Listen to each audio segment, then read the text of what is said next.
Hey everyone, welcome to a new episode of the Action Speaks Louder podcast. Today, my guest is Gaelle. Gaelle is a coach in sophrology. She moved a long time ago from France to Tokyo, where she is living with her family now. She shared her story of how she became a coach in sophrology in the first episode, no, in the first volume of the Action Speaks Louder book. Gaelle, nice to have you here on the podcast today. Thank you, Matthias. It's nice to see you again. Yes, it's been over a year ago that the first Action Speaks Louder was published, and you Yes. were sharing your story.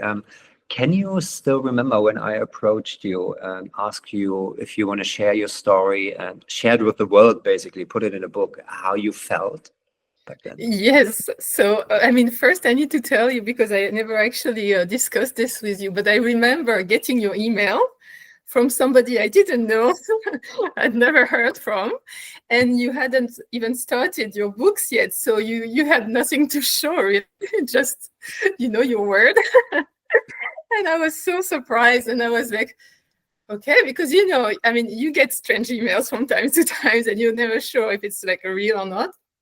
So I was like, okay. And then I was looking at it and I was okay, there's nothing that could possibly go wrong with this. I mean, the worst case scenario is I write my story, I send it to this stranger and nothing happens. Yeah, So because now you're already preparing your third book, but at that time it was still nothing was out, right? yeah, So I remember talking about it with friends actually and said, oh, it sounds interesting. And I said, well, I'm just gonna do it. And I really enjoyed it actually. Well, I mean, first I know the story quite well. And because it's such a dramatic story with the car accident and the pregnancy and everything and COVID. And so I tend to talk a lot. People often, it comes up in conversations a lot, but like pieces of the story, yeah, like I had never really told the whole story from one beginning to the end in one setting. So it was really nice actually to look back, and it was a good feeling to think, oh wow, I did all that and here I am now. It was really a really good feeling. that's really good to hear. That's so good to hear. Do you remember? I don't know if you're journaling for yourself or you Yeah, do journal. I write all the time. Can I ask you, why do you actually journal? What does it do to you when you're journaling? It gives me a sense of peace. Like I can, when I have too many things going on inside, I just feel like, I'm taking it out, I'm putting it on paper. It makes it less overwhelming, less scary, more real sometimes. And writing the story actually was really like this, like it, in a way, it was saying, okay, this happened. This is what happened to me. And this is how I dealt with it. And this is where I am now. And it was really empowering to Yeah, do.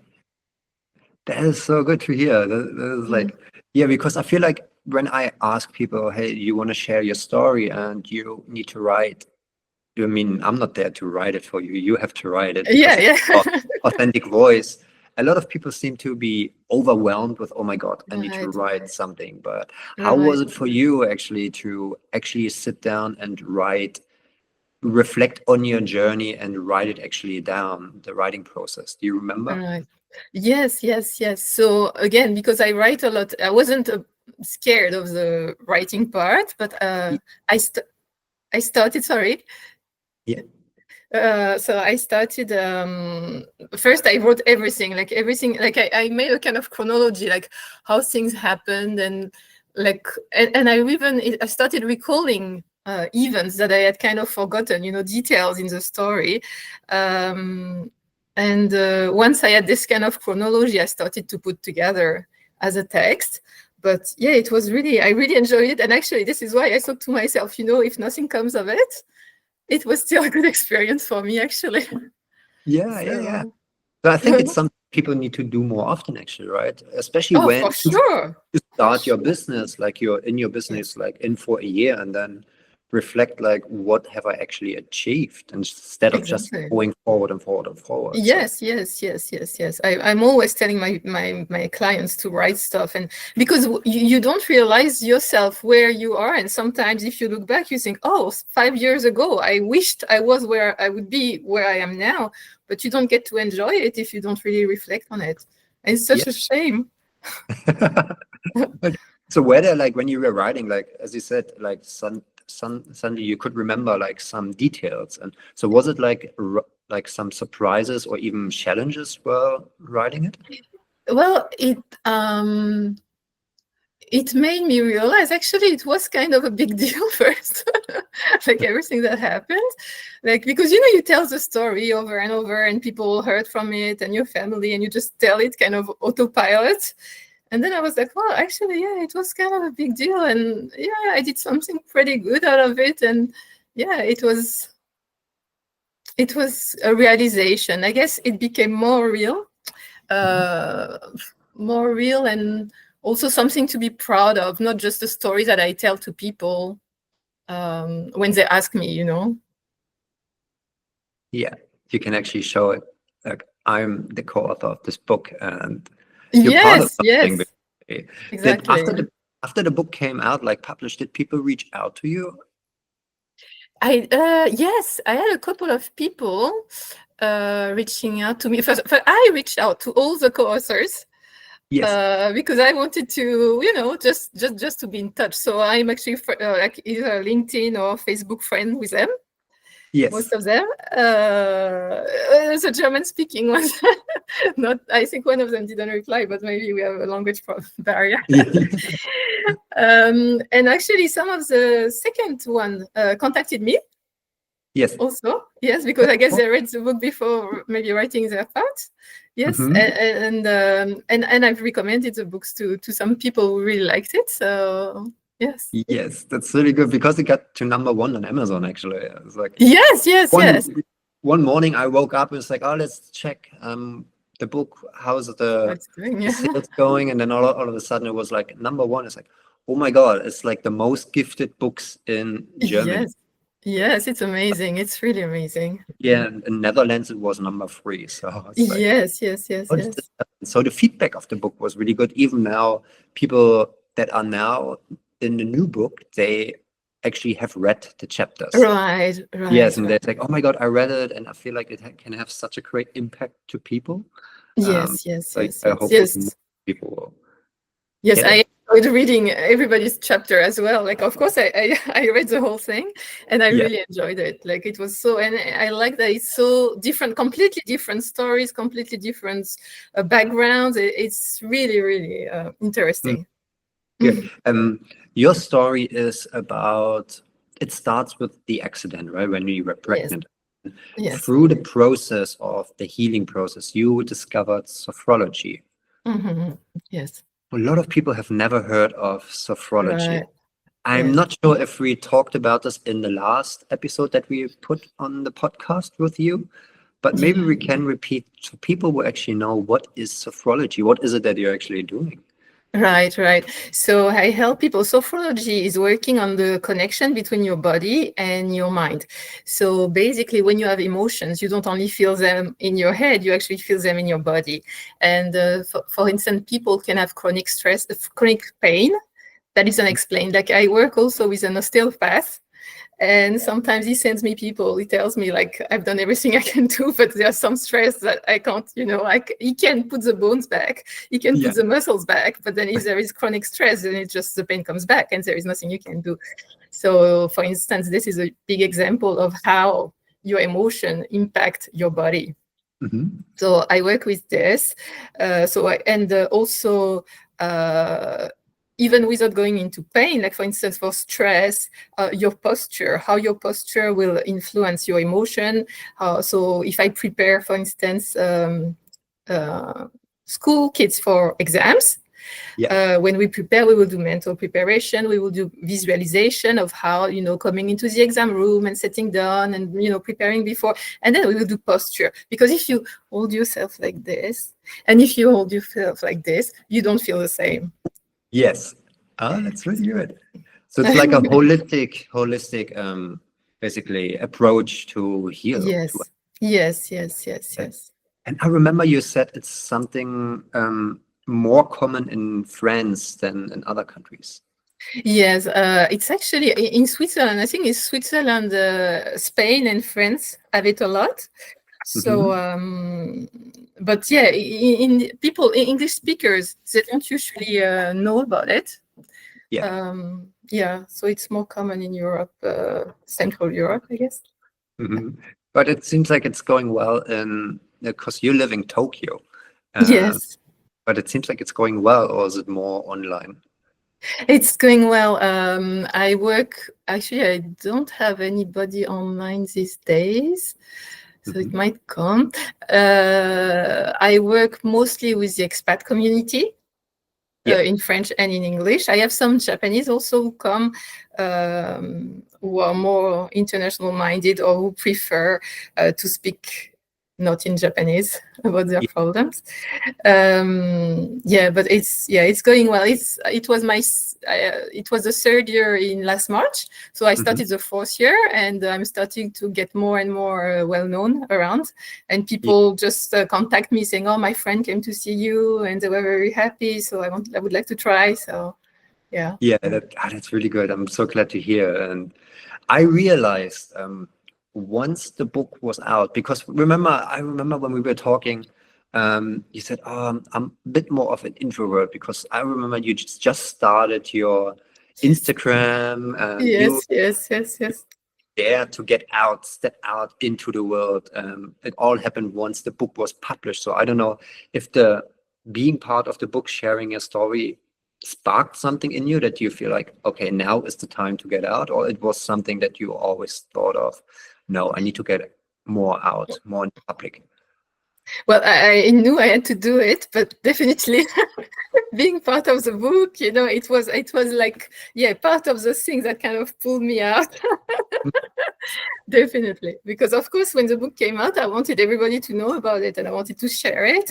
So it was definitely part of the process. And I don't know if you remember, but last time we talked, you were telling me, "Oh, why don't you do a podcast?" And I was like, "No, Matthias, I'm not doing a podcast." And then actually, I started a YouTube channel. Oh, that's what you mentioned. You want to start. So how is it? So is it going? It's going well. So I'm posting every week. I mean, I'm at like 30 videos or almost 30 now. So just once a week, short videos. And once a month, I interview somebody. So it's all about well-being tips. So every week we talk, it's really short, like 5-6 minutes. And every week we talk about some side of well-being. And every month, once a month, I interview somebody who is either in well-being or, like, for instance, for the school back to school day, I interviewed a teacher to give us advice on how to have a good back to school for parents and for children. Or I have a yoga teacher coming up, and Natalie from Adoption Read also was giving her tips. So yeah. That is really good. So you have the courage to actually go out and do it. I think going out, even doing this podcast, showing your face and everything.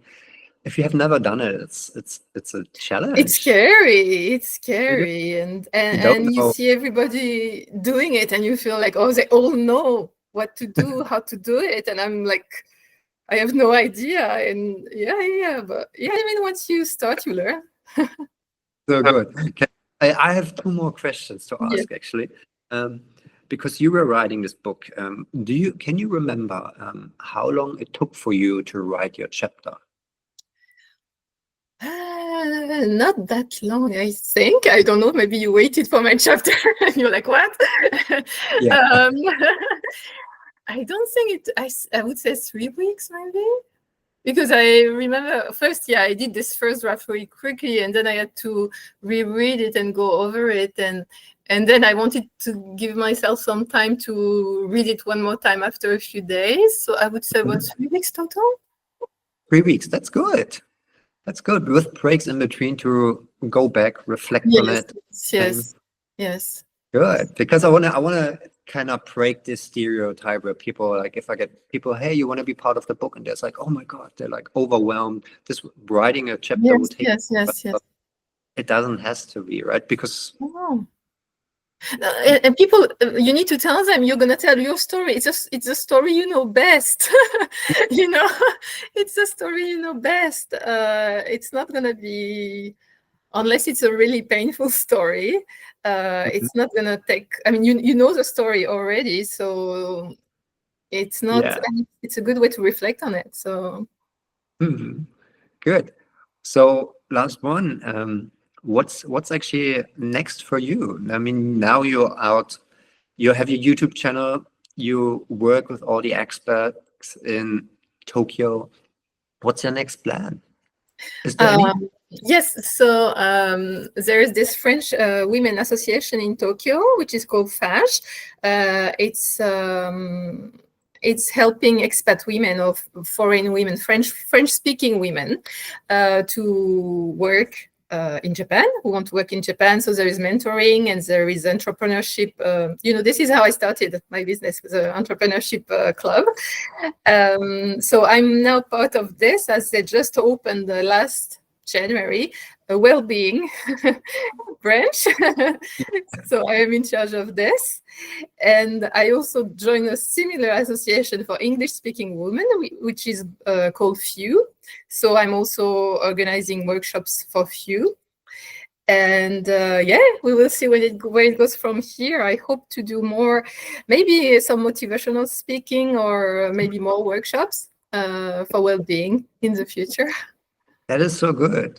That is so good. Because I remember you said there's like still a big stigma in Japan about mental health and Yes. well-being, right? So you try to break it. Yes. I really want to end this. Actually, I want to share that I can see a shift in younger people. I'm speaking expats, so foreigners, Westerners, because the thing is, the stigma, even in Europe, I think there is still some kind of stigma, and especially with men, like mostly it's usually women who do well-being practices. But I've had more and more younger men, like in their 30s, coming. So I had one first, and then he sent me a friend of his and another. So I'm really seeing this shift like that, and I'm so glad that men are also taking care of their mental health, because I think they've been left behind in this like girly thing to do, and you're not a man, you're not supposed to have emotions anyway. So yeah.